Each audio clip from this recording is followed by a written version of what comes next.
Assalamualaikum warahmatullahi wabarakatuh. Selamat pagi teman-teman sekalian. Puji syukur kita panjatkan kehadirat Tuhan Yang Maha Esa yang telah memberi nikmat waktu, kesehatan, dan kesempatan sehingga kita dapat berkumpul pada pertemuan secara virtual ini melalui aplikasi Zoom Meeting. Saya ucapkan terima kasih kepada para peserta yang sudah menyempatkan waktunya untuk bergabung dalam pertemuan kita guna membahas topik tentang dinamika pemahaman akan toleransi antar umat beragama. Sebelum memulai diskusi hari ini, izinkan saya untuk membacakan rangkaian acara yang akan berlangsung pada fokus group discussion yang terselenggara secara daring melalui via Zoom Meeting. Adapun urutan rangkaiannya terbagi atas. Yang pertama, pembukaan acara oleh moderator, yaitu saya sendiri, Nabila Husnakusuma, selaku moderator dalam kegiatan diskusi ini. Yang kedua, perkenalan diri oleh masing-masing peserta diskusi. Yang ketiga, penyampaian materi yang dibacakan oleh moderator. Yang keempat, berjalannya diskusi yang melibatkan seluruh peserta sesuai dengan arahan moderator. Yang kelima, kesimpulan yang akan diberikan oleh notulen. Dan yang terakhir, penutup serta salam dan terima kasih oleh moderator dan peserta untuk mengakhiri diskusi yang telah dilaksanakan. Baiklah, langsung saja kita beralih pada urutan rangkaian acara yang kedua, yaitu perkenalan diri dan peran masing-masing peserta dalam diskusi. Kepada peserta dipersilakan. Perkenalkan, nama saya Tanwi Aini Harahat dengan NIM 210701086. Saya berperan sebagai notulen 1. Perkenalkan, nama saya Febrian Saparahap dengan NIM 210701062. Saya sebagai notulen 2 dan sebagai editor. Perkenalkan, nama saya Wahyu Septian Tamunan dengan NIM 210708042. Saya berperan sebagai peserta. Perkenalkan, nama saya Yolanda Christine Lubis dengan NIM 211011042. Saya sebagai peserta. Perkenalkan, nama saya Olivia Zahra Sabinas dengan NIM 210704010 sebagai peserta. Perkenalkan, nama saya Fikret Marbun dengan NIM 210503061 sebagai peserta. Perkenalkan, saya Aulia Raudah Ritonga dengan NIM 210704066. Saya sebagai peserta. Perkenalkan, nama saya Yol Pascal Sregar dengan NIM 210404066 dan saya sebagai peserta. Perkenalkan, saya Safina Tunaja dengan NIM 211101020 sebagai peserta. Perkenalkan, nama saya Idris Pulungan dengan NIM 210708068 sebagai peserta.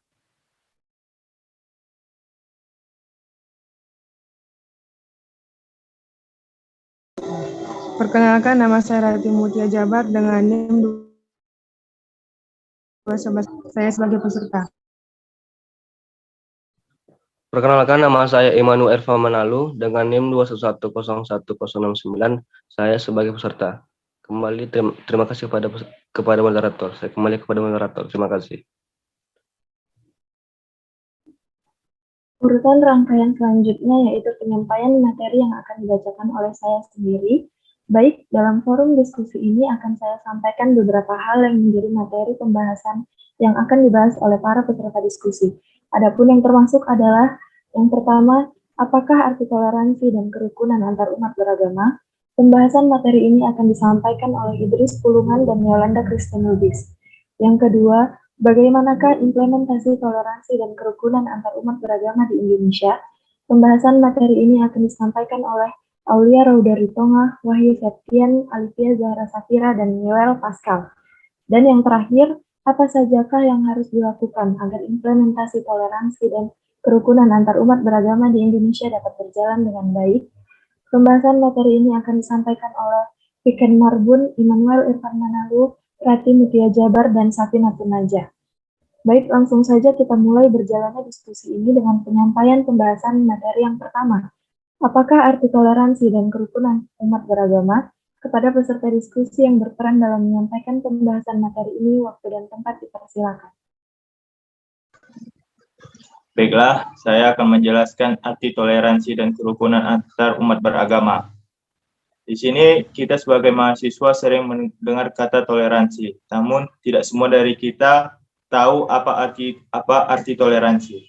Toleransi berasal dari bahasa Inggris arti tolerance, yang berarti sikap membiarkan, mengakui, menghormati keyakinan orang lain tanpa memerlukan persetujuan. Dengan kata lain, toleransi dapat diartikan sebagai sikap membiarkan dan membolehkan, baik berupa pendirian, kepercayaan, dan kelakuan yang dimiliki seseorang atas yang lainnya.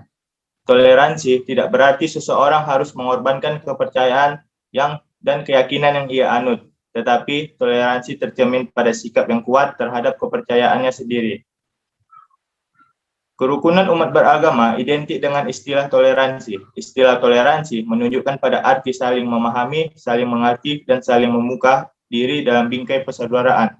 Bila pemaknaan ini dijadikan pegangan, maka toleransi dan kerukunan adalah sesuatu yang ideal dan didambakan oleh masyarakat manusia dalam konteks keindonesiaan.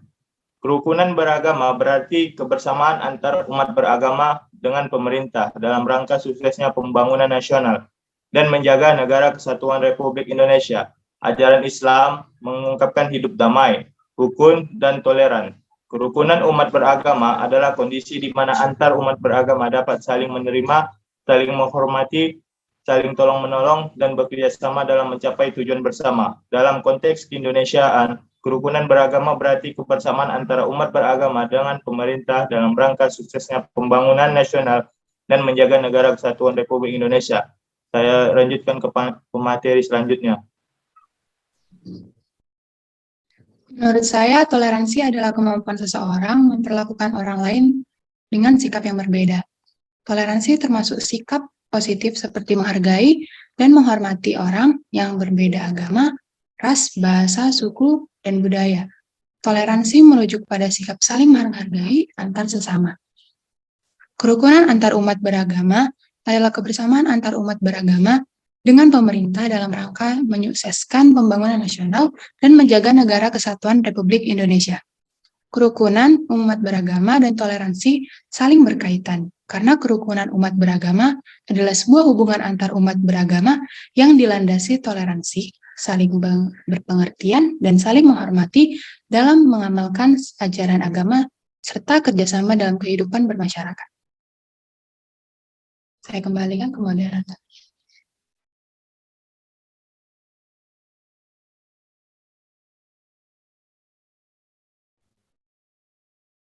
Baik, yang kedua, bagaimanakah implementasi toleransi dan kerukunan antar umat beragama di Indonesia? Kepada peserta diskusi yang berperan dalam menyampaikan pembahasan materi ini, waktu dan tempat dipersilakan. Baik, terima kasih. Saya akan menjawab pertanyaan nomor 2. Bagaimanakah implementasi toleransi antar umat beragama di Indonesia? Masyarakat Indonesia adalah masyarakat majemuk dan masyarakat multikultural. Pluralisme masyarakat adalah salah satu ciri utama dari masyarakat multikultural, yaitu suatu konsep yang menunjuk kepada suatu masyarakat yang mengedepankan pluralisme budaya. Budaya adalah istilah yang menunjuk kepada semua aspek simbolik yang dapat dipelajari tentang masyarakat manusia, termasuk kepercayaan, seni, moralitas, hukum, dan adat istiadat. Memang tidak bisa dipungkiri dengan adanya kemajemukan dalam berbagai hal tersebut merupakan masalah yang rawan dan sering memicu ketegangan dan konflik antar kelompok, termasuk masalah agama. Nah, maka dari itu, tentunya implementasi kita sebagai masyarakat untuk dapat saling menghormati, menghargai satu sama lain, dan tidak memaksakan agama yang dianut ke seseorang yang berbeda keyakinan. Dalam memantapkan kerukunan hidup antar agama, perlu juga kita lakukan upaya-upaya seperti memperkuat dasar-dasar kerukunan internal, membangun harmoni sosial dan persatuan nasional dalam bentuk upaya mendorong dan mengarahkan seluruh umat beragama untuk hidup rukun dalam bingkai teologi. Menciptakan suasana kehidupan yang beragama yang kondusif, melakukan pendalaman nilai-nilai spiritual, dan menyadari bahwa perbedaan adalah suatu realita dalam kehidupan bermasyarakat. Sekian dan terima kasih. Oke, saya lanjut. Menurut saya, implementasi toleransi dan kerukunan antar umat beragama di Indonesia masih bisa dikatakan kurang. Hal ini dapat kita lihat dari konflik yang sering terjadi di Indonesia. Perbedaan agama menjadi salah satu konflik yang paling utama yang terjadi di tengah-tengah masyarakat, yang dapat menyebabkan perpecahan antar umat beragama maupun agama itu sendiri. Hal ini disebabkan karena kurangnya kesadaran masyarakat akan makna dari toleransi dan kerukunan itu. Untuk itu diperlukan pendidikan sejak dini mengenai makna toleransi dan kerukunan agar masyarakat lebih mengerti dan tahu akan makna toleransi itu dan dapat menerapkannya dalam kehidupan sehari-hari. Oke, lanjut. Baik, saya lanjutkan. Pada masyarakat yang multi agama seringkali timbul pertentangan antar pemeluk agama yang berbeda. Secara umum, konflik antar pemeluk agama tersebut disebabkan oleh beberapa faktor antara lain seperti pelecehan terhadap agama dan pemimpin spiritual sebuah agama tertentu, perlakuan aparat yang tidak adil terhadap pemeluk agama tertentu, kecemburuan ekonomi dan pertentangan kepentingan politik. Dalam hubungan ini, memahami toleransi agama menjadi sangat penting, karena pada dasarnya agama mampu menjadi katalisator pencegah terjadinya disintegrasi dalam masyarakat. Agama melahirkan norma atau aturan tingkah laku kepada pemeluknya. Walaupun pada dasarnya sumber agama itu adalah nilai-nilai transenden, agama memberi kemungkinan untuk berfungsi menjadi pedoman dan petunjuk pola tingkah laku dan corak sosial. Disinilah agama dapat dijadikan instrumen integratif dalam masyarakat. Contohnya sebagai berikut. SMP Negeri 1 Amparita, Kecamatan Telu Limpo, Kabupaten Sidrap. Sebagian siswa maupun guru mempunyai latar belakang yang berbeda-beda, seperti latar belakang ekonomi, sosial, maupun dalam hal keberagamaan. Di sana ada sebagian siswa dan guru yang beragama non-muslim. Meskipun sebagian besar guru dan murid beragama Islam, sebab itulah pendidikan agama Islam yang dilaksanakan di SMP Negeri 1 Amparita, Kecamatan Telu Limpo, Kabupaten Sidrap, dituntut untuk selalu menanamkan nilai-nilai toleransi antar umat beragama dalam rangka mewujudkan kondisi pembelajaran yang kondusif, karena dengan terciptanya suasana pembelajaran yang kondusif, maka tujuan pendidikan yang utama akan tercapai. Baik, saya lanjut ke peserta selanjutnya. Baik, saya akan melanjutkan penjelasannya. Kesadaran keagamaan membangkitkan pentingnya memiliki agama. Setiap manusia yang memiliki agama pasti melaksanakan perintah dan mematuhi larangan sesuai agama yang dianut. Hal tersebut merupakan keunikan tersendiri yang diwujudkan dalam toleransi antar umat beragama di Indonesia. Pada saat ini terjadi persoalan toleransi antar umat beragama, di mana setiap agama mengklaim kebenaran atas agamanya. Di Indonesia sendiri tumbuh berbagai agama yang berbeda dan oleh masyarakatnya, dan masyarakatnya di sana saling menghormati perbedaan tersebut. Berikut adalah implementasi dari hal tersebut. Masyarakat percaya dan yakin kepada Tuhan berdasarkan agamanya masing-masing.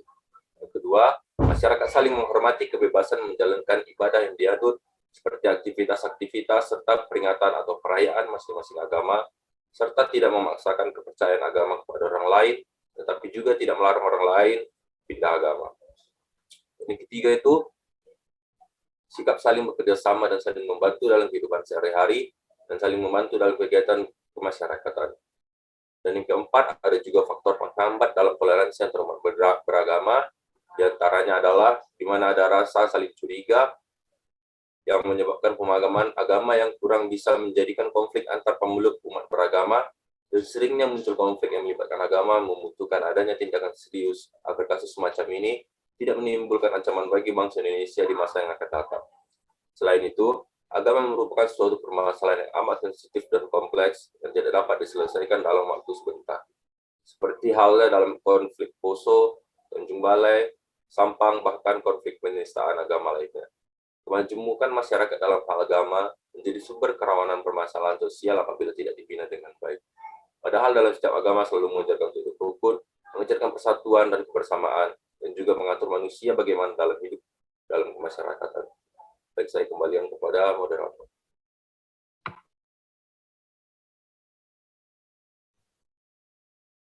Baik, yang terakhir, apa sajakah yang harus dilakukan agar implementasi toleransi dan kerukunan antar umat beragama di Indonesia dapat berjalan dengan baik? Kepada peserta diskusi yang berperan dalam menyampaikan pembahasan materi ini, waktu dan tempat dipersilakan. Baik, terima kasih moderator. Apa saja yang harus dilakukan agar toleransi dapat berjalan dengan baik ya? Menurut saya ada solusinya, yaitu adanya kesediaan menerima perbedaan pemahaman, menghargai dan menghormati, menumbuhkan kesadaran pada masyarakat bahwa realitas kehidupan adalah heterogen dan multikultural. Dengan sikap ini, maka akan lahir model kehidupan yang rukun dalam kemajemukan, tidak saling menghujat dan membenci serta mengkafirkan. Sedangkan pada tataran ekonomi, perlu adanya upaya pemerintah dalam melakukan peningkatan kesejahteraan masyarakat.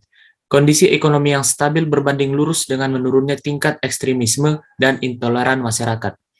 Jika kondisi tersebut dapat terwujud, maka masyarakat tidak akan tergoda dengan ide-ide radikal yang menjanjikan kemakmuran. Begitu pula dalam hal kepastian hukum. Ketidaktegasan pemerintah dalam menindak pelaku intoleransi kepada minoritas atau pada kelompok yang diduga menyebarkan pemahaman radikal perlu diselesaikan. Hukum harus berdiri kokoh sesuai asas keadilan dan kesetaraan. Supremasi hukum harus ditegakkan tanpa pandang bulu siapapun pelakunya. Pada akhirnya, persoalan penyebab intoleran dan radikalisme harus menjadi perhatian kita semua. Sinergi antara pemerintah, agamawan, dan masyarakat mutlak diperlukan demi terwujudnya kehidupan yang harmonis antar sesama. Itu menurut saya. Terima kasih. Baik, selanjutnya saya menambahkannya. Menurut saya, mungkin hal yang bisa dilakukan agar toleransi dan kerukunan antar umat beragama bisa berjalan dengan baik yaitu, yang pertama, saling berkunjung di masyarakat yang mana bertujuan agar kita dapat mempelajari mengenai hal-hal positif dari agama yang berbeda dengan kita, dan serta bertujuan untuk meningkatkan rasa saling menghormati dan menghargai sama pemeluk agama setiap masing-masingnya. Yang kedua, selanjutnya dalam diri sendiri pun kita juga harus menjunjung tinggi rasa toleransi. Mau berteman dengan siapapun tanpa harus memilih-milih dan tidak fanatik terhadap agama sendiri dengan sehingga dapat menghina agama lain. Terima kasih.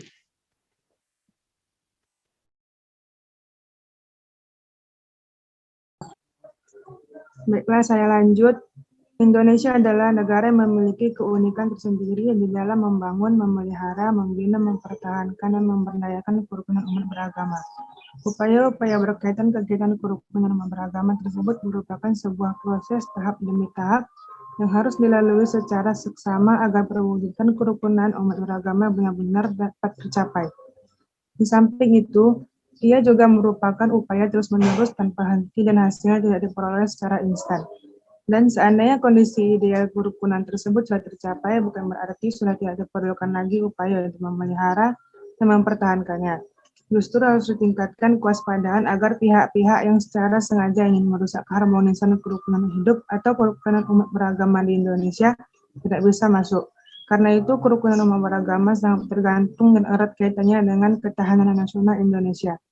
Ketahanan nasional adalah kondisi dinamis bangsa dan negara Indonesia dalam segala aspek kehidupan untuk menangkal segala pengaruh dari luar yang mengganggu stabilitas negara. Tugas ini tidak hanya terletak di tangan pemerintah, penguasa, dan pemimpin negara, tetapi merupakan tugas segala lapisan masyarakat. Selanjutnya, yang harus dilakukan agar toleransi dan kerukunan antar umat beragama bisa berjalan dengan baik menurut saya, yaitu yang paling utama adalah peran dalam setiap agama untuk membentuk pola pikir para umatnya menjadi lebih terbuka, agar mau menerima pendapat dari orang yang berbeda keyakinan. Yang kedua, yaitu peran pemerintah juga penting untuk menyamaratakan semua agama dengan maksud dalam memberikan perlakuan, terutama di mata hukum, bukan hanya menonjol kepada umat dengan agama mayoritas di negara Indonesia. Yang ketiga yaitu peran masyarakat, di mana harus bisa merendahkan ego masing-masing, serta mau memahami, menghargai, serta menghormati yang berbeda dengan diri mereka. Dengan catatan, kita tidak boleh mencampuri urusan atau mengikuti segala kegiatan keagamaan yang dilakukan oleh agama lain. Sekian pendapat saya kembalikan kepada moderator.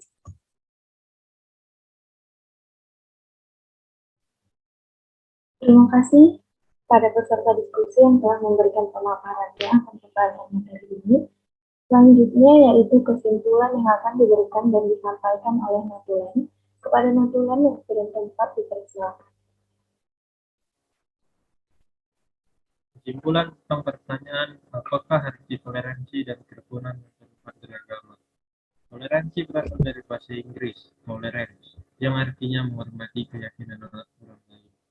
Toleransi juga memiliki arti kemampuan seseorang memperlakukan orang lain yang berbeda antara agama, ras, bahasa, suku, dan budaya. Kerukunan antar umat beragama adalah hubungan antar agama yang dilandasi dengan toleransi, saling pengertian dan menghormati, agar negara Republik Indonesia selalu aman dan damai. Baik, akan saya lanjutkan. Untuk pertanyaan yang kedua, bagaimanakah implementasi toleransi dan kerukunan antar umat beragama di Indonesia? Implementasi toleransi dan kerukunan antar umat beragama di Indonesia dapat dikatakan masih kurang, masih jauh dari kata baik untuk dijalankan. Sebagai bukti, pada masyarakat multikultural seringkali terjadi konflik-konflik berupa pertentangan antar pemeluk agama yang berbeda, khususnya para pemuka agama. Yang ketiga, apa sajakah yang harus dilakukan agar implementasi toleransi dan kerukunan antar umat beragama di Indonesia bisa berjalan dengan baik? Solusi utama untuk bisa dilakukannya, implementasi adalah dengan menumbuhkan kesadaran pada masyarakat bahwa realitas kehidupan adalah heterogen atau campuran dan multikultural. Dalam diri kita pun juga harus menjunjung tinggi rasa toleransi, tidak fanatik terhadap agama sendiri, kesediaan dan dalam menerima perbedaan pemahaman, serta peran dalam setiap agama dan peran pemerintah di Indonesia. Terima kasih, saya kembalikan kepada moderator. Terima kasih kepada Natulan yang telah memberikan kesimpulan mengenai pemaparan pembahasan materi tersebut. Dengan penyampaian kesimpulan oleh Natulan, maka berakhirlah diskusi pembahasan materi tersebut. Terima kasih saya ucapkan kepada para peserta diskusi yang telah mengikuti kegiatan fokus group discussion ini guna memenuhi tugas proyek mata kuliah wajib kurikulum pendidikan kewarganegaraan kelas 13 dengan dosen pengampu Ibu Dr. Handa Suryanti SHMH. Apabila terdapat kata yang kurang, kami mohon maaf. Wassalamualaikum warahmatullahi wabarakatuh. Selamat pagi semuanya.